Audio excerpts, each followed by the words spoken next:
In this video, we show how to install the Bell Fibe TV app on the Roku streaming stick. Make sure your TV is set to the correct input. If you don't see the Roku home screen, using your television remote, press the Input or Source button. Use it to select the correct HDMI input, and you're ready to begin.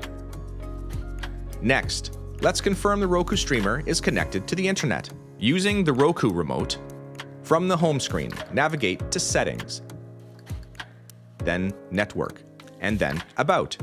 A successful connection will show your network name. If not connected, select Setup Connection and follow the on-screen prompts to connect to your Bell Wi-Fi network.